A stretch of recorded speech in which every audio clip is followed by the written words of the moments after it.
kita kalau beramal sing paling penting jangan banyaknya, sing paling penting ikhlasnya.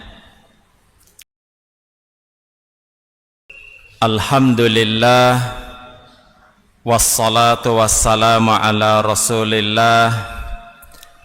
Ashhadu an la ilaha illallah wa ashhadu anna Muhammadan abduhu wa rasuluh.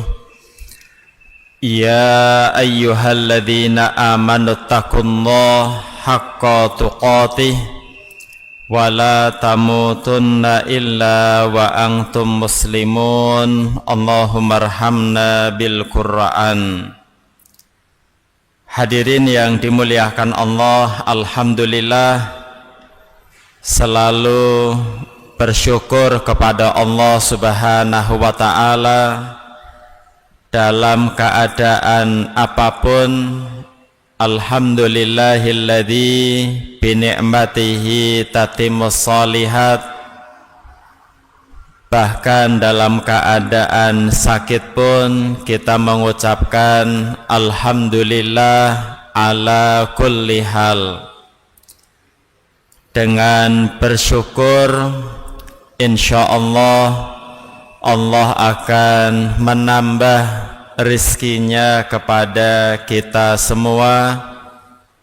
La in syakartum la azidannakum wa la in kafartum inna adabi lasyadid. Salawat dan salam semoga dilimpahkan kepada Nabi Muhammad sallallahu alaihi wasallam dan umatnya. Hadirin yang dimuliakan Allah Subhanahu wa ta'ala, banyak di antara manusia yang lupa bahwa kita sekarang di bulan Sya'ban. Kalau sebelumnya bulan Rajab mungkin banyak yang mengetahui adalah bulan mulia. Kemudian Ramadan juga pada mengenal. Tapi kalau sekarang bulan Sya'ban, Nabi mengatakan syahrun yaghfulun nasu anhu. Kebanyakan manusia melupakan bulan ini, yaitu bulan Sya'ban. Dan setahun sekali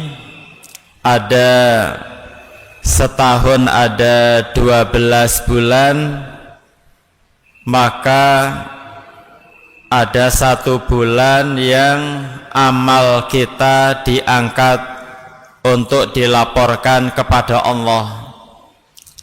Jadi Nabi sallallahu alaihi wasallam bersabda, hadis riwayat An-Nasa'i tentang bulan ini, bulan Sya'ban, hada syahrun, ini adalah bulan, turfa'ul a'malu fihi, yang amal soleh diangkat, dilaporkan. Bahkan kalau ikhlas dan ittiba kepada Nabi sallallahu alaihi wasallam, maka amalnya akan diterima. Kita beribadah, yang paling penting bukan banyaknya, tapi yang paling penting agar diterima oleh Allah. Cuman masalahnya saat amal soleh kita akan diangkat ke langit, terkadang hati kita masih terikat dengan dunia, ya. Dan jamaah yang dimuliakan Allah Subhanahu wa ta'ala, sebagaimana kita pahami, ada tahunan amal kita diangkat oleh Allah, ada pekanan, setiap pekan ada amalan diangkat ke Allah, dan ada pula yang harian. Jadi amal diangkat ke langit ada yang tahunan. Kalau tahunan adalah sekarang bulan Sya'ban. Kalau yang pekanan sebagaimana hadis riwayat Muslim, tu'radul a'malu, amalan ditampakkan kepada Allah fi kulli jumu'atin, setiap pekannya, marrotain, 2 kali. Yang pertama adalah yaumul itsnain, di hari Senin. Kemudian yang kedua yaumul khamis. Tadi kalau tahunan amalan dilaporkan kepada Allah 1 bulan ini bulan Sya'ban. Kalau pekanan setiap Senin dan Kamis, makanya disunnahkan berpuasa Senin dan Kamis. Kemudian kalau harian, sebagaimana dalam hadis Bukhari Muslim, kapan harian amal soleh diangkat, yaitu saat sholat subuh sama sholat asar. Nabi SAW bersabda tentang keutamaan sholat subuh dan asar. Man sholla bardaini, siapa yang bisa sholat di 2 waktu yang dingin, yaitu sholat subuh dan sholat asar. Nabi menjelaskan dakhalal jannah, maka orang tersebut akan dimasukkan ke dalam surga. Juga sholat subuh, sholat asar, bahkan sholat isya, sholat yang berat bagi orang-orang munafik. Subuh, isya, dan asar. Dan realitanya memang nyata, jamaah isya lebih sedikit dari maghrib. Juga sholat asar, terkadang masjidnya kosong. Dan sholat subuh beberapa tempat libur, tidak ada yang sholat, ya. Jadi tadi saya sampaikan kalau harian amal soleh kita diangkat 2 kali, yaitu saat sholat subuh sama waktu sholat asar. Dalam hadis riwayat Al-Bukhari dan Muslim, yajtami'una, para malaikat yang dari langit menuju bumi berkumpulnya, juga malaikat yang dari bumi mau melaporkan kepada Allah, yastami'una fi sholatil fajri, pergantian shiftnya di sholat subuh. Jadi malaikat yang turun ke bumi, yang dari bumi naik, itu ketemunya saat sholat subuh, wal asri, dan saat sholat asar, yang dua-duanya berat bagi orang-orang munafik. Misal kita sholat subuh berjamaah di masjid, maka malaikat yang baru datang, catatan pertamanya ya beramal sholat di waktu subuh. Malaikat yang mau ke atas, catatan terakhirnya ya orang-orang yang melaksanakan sholat subuh, apalagi berjamaah di masjid, juga waktu sholat asar. Fayas'aluhum rabbuhum, Allah nanya kepada malaikat yang shift malam dan siang, ketemunya saat isya dan subuh. Sebenarnya Allah tahu, tapi Allah nanya, fayas'aluhum rabbuhum. Allah bertanya kepada malaikat, kaifa taraktum ibadi, wahai malaikat, bagaimana kalian meninggalkan hamba-hambaku. Jadi malaikat sebelum naik ke langit laporan itu malaikat mengatakan taraknahum wahum yusallun, kami meninggalkan mereka ya Allah, mereka lagi pada sholat subuh berjamaah, mereka lagi sholat asar berjamaah. Wa atainahum, kemudian malaikat yang baru datang, wa atainahum, kami mendatangi mereka, wahum yusallun, mereka juga sedang sholat. Jadi malaikat yang turun ke bawah, ya Allah mereka sedang sholat. Malaikat yang naik ke atas mau laporan, ya Allah mereka lagi sholat, yaitu sholat subuh sama sholat asar. Maka kalau bisa 5 waktu kita berjamaah di masjid, dan lebih istimewa lagi sholat subuh, sholat isya, sholat asar. Kalau sholat duhur insya Allah mudah, sholat maghrib insya Allah mudah, tapi kalau isya setannya banyak, subuh setannya banyak, asar juga setannya banyak. Banyak 3 sholat ini diremehkan oleh kita. Makanya bismillah, mudah-mudahan kita bersemangat sholat berjamaah. Jamaah yang dimuliakan Allah, kita akan mengkaji bahwa kita pingin amal kita diterima, tapi kita sendiri, namun hati kita sendiri masih terkait dengan dunia, harusnya ke atas malah ke bawah. Saya mau sampaikan pula, saya Bapak Ibu, kalau sholat insya Allah nilainya secara umum tidak sampai 100. Bisa nilainya dari 100 ya, bisa ada yang nilainya 10, bisa yang ada nilainya 25 dari 100, bisa ada yang nilainya 30 dari 100, bisa yang ada nilainya 50% dari 100. Makanya kita semangat sholat sunnah yang namanya sholat sunnah rawatib.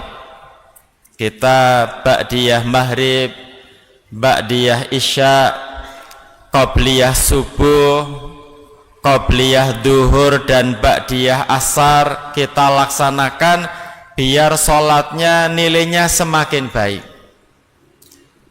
Yuk kita menilai sholat kita level yang mana. Al-Imam Ibnul Qayyim Al-Jauziyah dalam bukunya Al-Wabil As-Sayyib Minal Kalim At-Tayyib, bahwa manusia kalau sholat ada 5 tingkatan. Ada yang tingkat ekonomi, ada yang tingkat bisnis, ada yang tingkat istimewa. Dan istimewa juga ada 3 tingkat. Makanya kalau secara umum sholat kita ada 3 tingkat, tapi kalau secara khusus ada 5 tingkat. Kita awali dari yang ekonomi dulu. Kelas paling rendah, kalau bahasa Al-Imam Ibnul Qayyim Al-Jauziyah, namanya level mu'aqabun.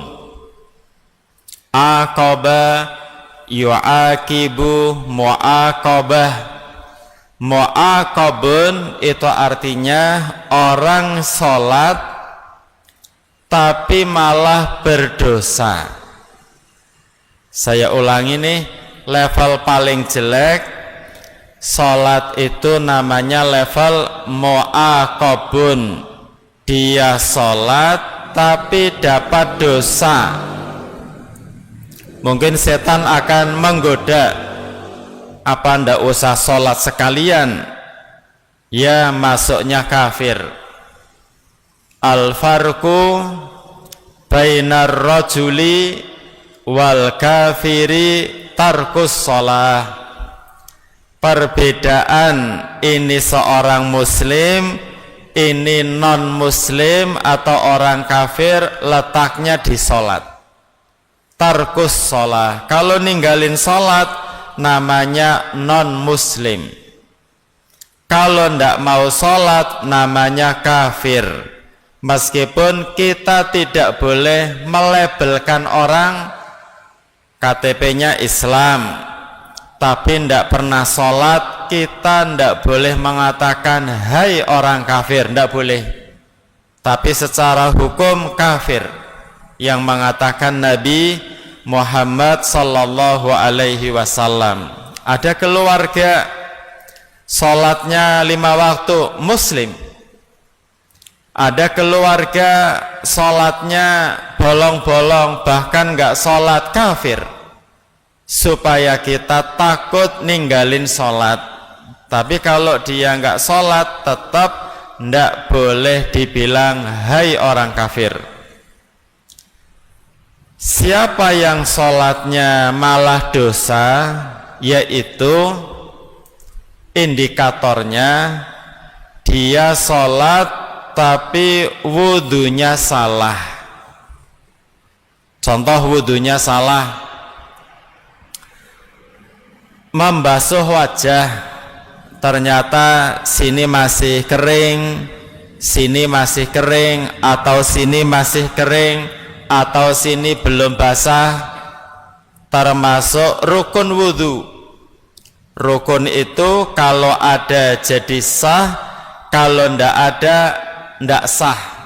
Wudhunya ndak sah, kalau basuhan yang wajib nggak basah.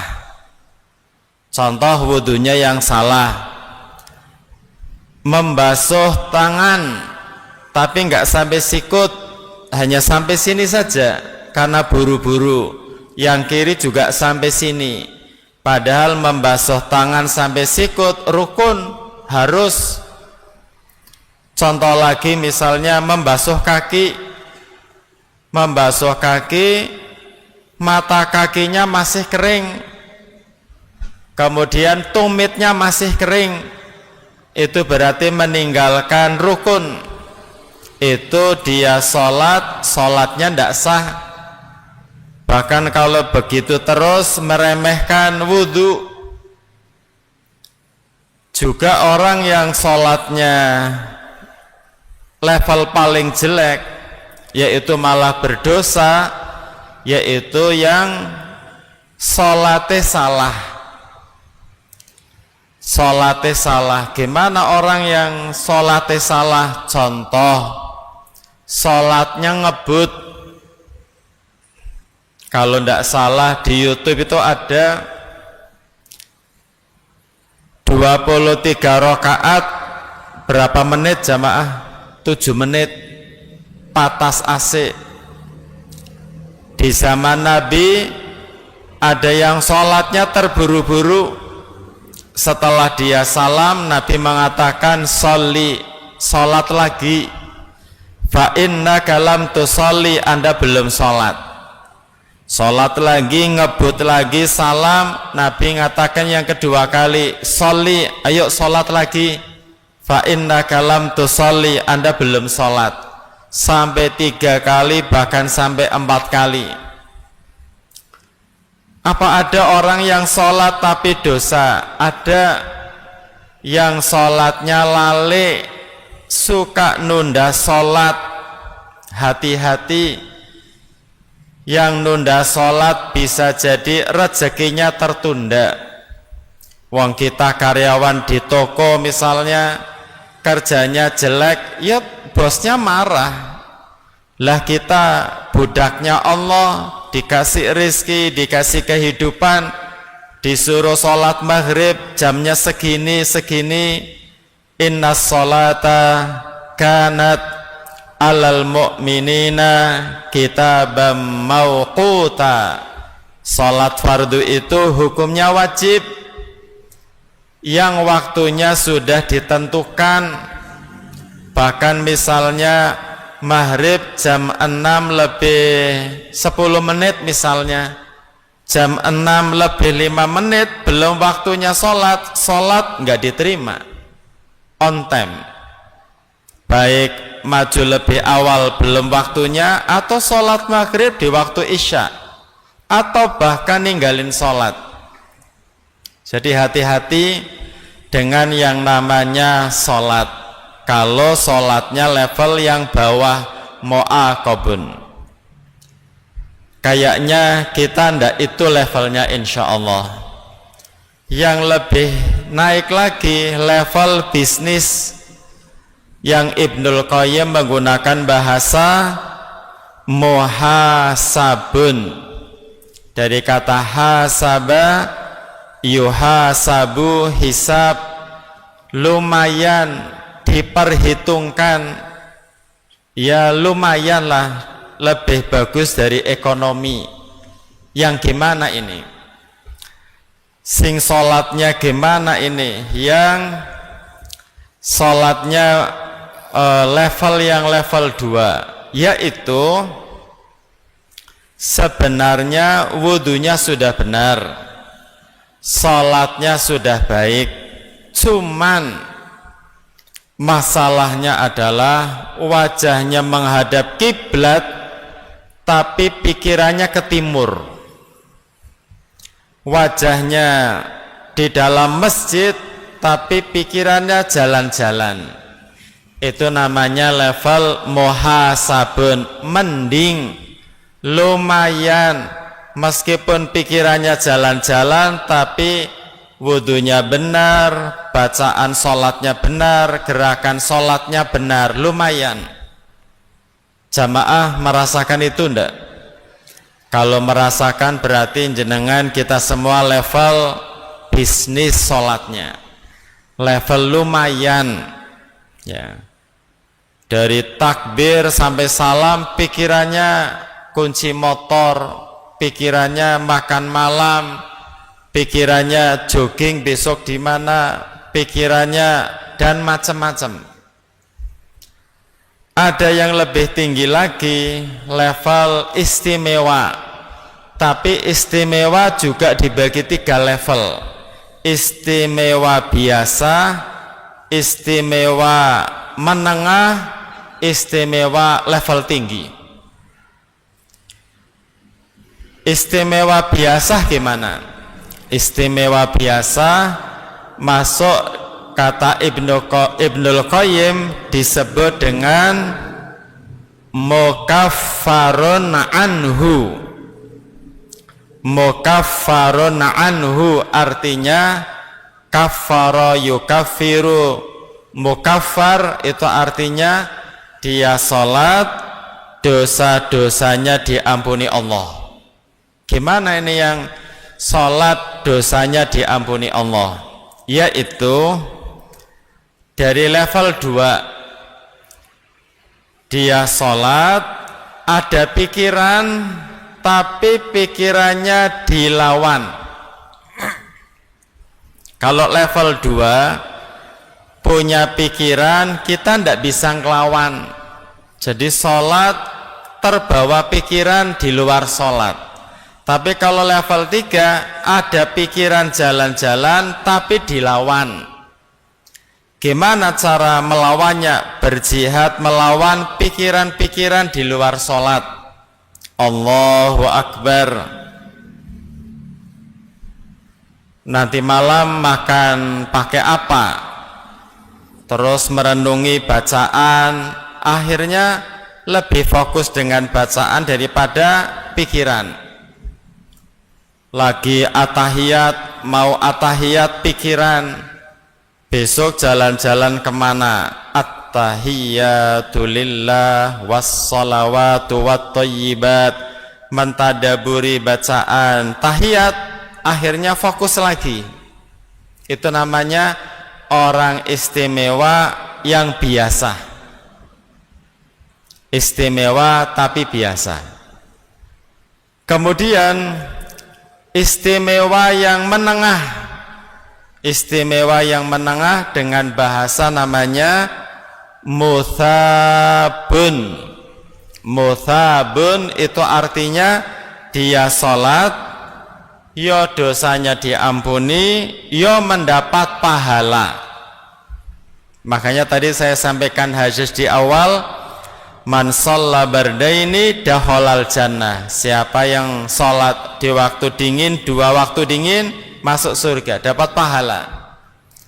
Level istimewa nomor 2. Gimana ini orang yang istimewa level 2? Yaitu orang yang sholat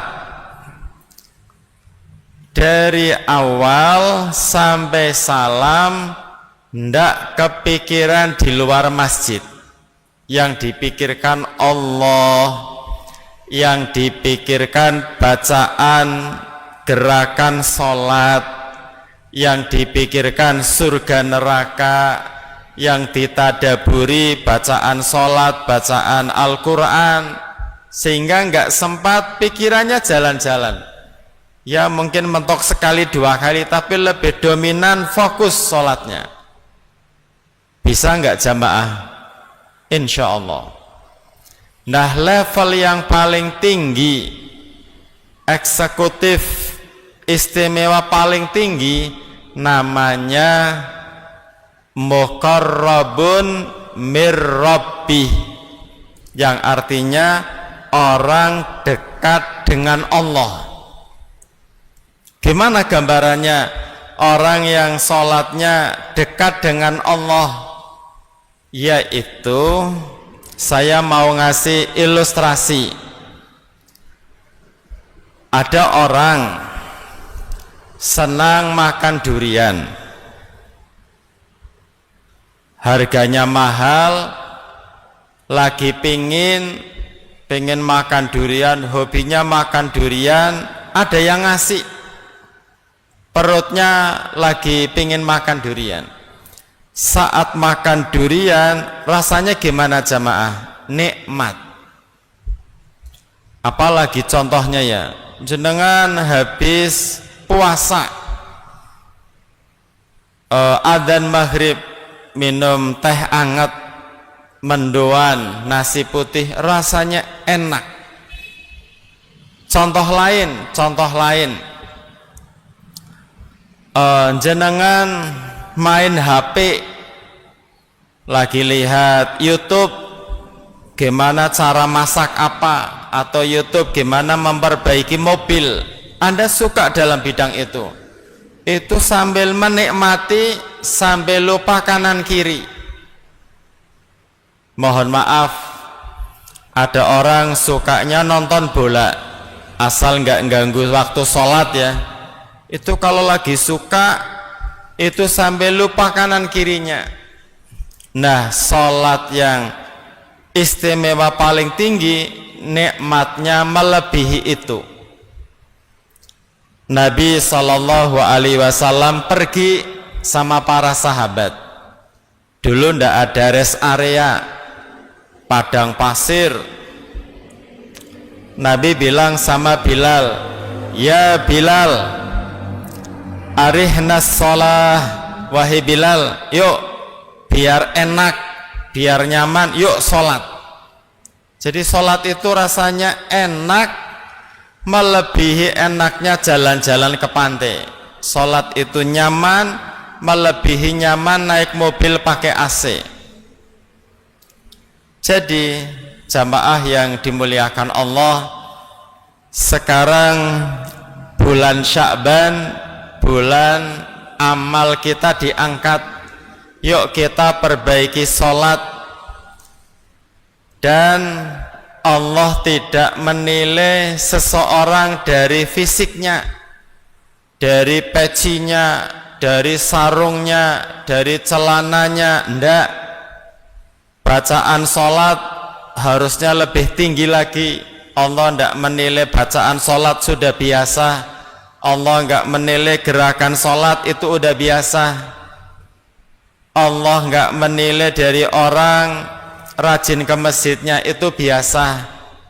Di dalam hadis riwayat Muslim, yang dinilai oleh Allah ternyata yang tidak kelihatan. Innallaha, sesungguhnya Allah, la yang duru, nggak melihat, tidak menilai, ila suwarikum, performa kalian nggak dilihat, wala ajsamikum, Allah nggak menilai gimana rukuk sujudnya, karena itu sudah biasa, sudah standar. Yang dilihat Allah ila qulubikum, yang di hati, ila niyatikum, niatnya. Makanya Ibnu Qudamah dalam kitabnya Minhajul Qasidin menjelaskan surat Al-Hajj ayat 37 berbicara tentang menyembelih hewan kurban, kemudian dikiaskan ke sholat. Jadi surat Al-Hajj ayat 37 bicara tentang ibadah nyembelih kurban, kemudian disamakan kayak kita sholat. Gimana maksudnya? Al-Hajj 37, la yanalallaha luhumuha wala dima'uha walakin yanaluhu taqwa minkum. Orang berkorban, ada yang sapinya besar, harganya 60 juta, ada yang sapinya kecil, harga 20 juta. Allah tidak melihat yang besar, tapi Allah melihat ini hartanya halal dan ikhlas karena Allah. Imam Ibnu Qudamah mengkiaskan dengan sholat. Allah tidak melihat. Jadi kalau Al-Hajj 37 nyembelih korban, darahnya mengalir, darahnya enggak sampai ke Allah. Setelah disembelih, daging dibagi-bagi, Allah enggak butuh dagingnya. Yang Allah nilai ikhlas dalam hatinya. Ini misal ya, nih sapi saya nomor 1 besar, sebelah kecil banget, kurus lagi. Ndak boleh, karena Allah ndak melihat fisiknya. Kata Ibnu Qudamah, sholat juga sama. Ke sholat ada yang pakai baju ini, ada yang sholat berjamaah di sini, berjamaah di sana, ada yang zikirnya lama, ada yang zikirnya sebentar. Sebenarnya yang dinilai oleh Allah apa yang dalam hati. Bisa jadi orang yang sholat isya berjamaah, kemudian malamnya sholat tahajud, kalah sama yang sholat isya berjamaah saja tapi enggak sholat tahajud jika dilihat dari hatinya. Kisah anaknya Nabi Adam alaihissalam yang bernama Habil dengan Qabil. Habil terkenal ahli peternakan, kalau Qabil terkenal ahli pertanian. Cuman Qabil mengadakan persembahan kepada Allah, hatinya malas, bahasanya itu eman-eman, pelit maksudnya. Dia mau nyumbang tapi sebenarnya hatinya pelit. Kalau dikiaskan kepada Qabil, Sedangkan Habil ahli peternakan, dia berkorban dengan kambing. Kalau Qabil dengan hasil pertanian. Tapi bukan masalah hasil pertanian atau peternakan, yang dinilai hatinya. Jadi Habil mengorbankan binatang ternak ikhlas karena Allah, akhirnya diterima. Yang Ibnu Katsir menjelaskan saat itu masing-masing mempersembahkan, satunya dilahap api. Sebuah riwayat menunjukkan itu bentuk diterima oleh Allah karena hatinya ikhlas. Jadi bukan peternakan atau pertanian, sedangkan Qabil hatinya tidak tulus. Jadi jamaah yang dimuliakan Allah Subhanahu wa ta'ala, kita kalau beramal, sing paling penting jangan banyaknya, sing paling penting ikhlasnya. Dalam hadis riwayat Muslim tentang kisah 3 orang, 3 kelompok pertama kali bukan dimasukkan ke neraka, tapi dilempar. 3-tiganya amalan keren, cuma ndak ikhlas saja. Pertama, rajulun ustushhida. Kelompok pertama berjihad di jalan Allah, meninggal. Ditanya oleh Allah, fulan, kamu berjihad tujuannya apa? Menjawab, karena Allah. Kan Allah tahu. Dibalas, kadzabta, kamu bohong. Liyuqal annaka jari, kamu berjihad di medan perang supaya dikatakan pemberani.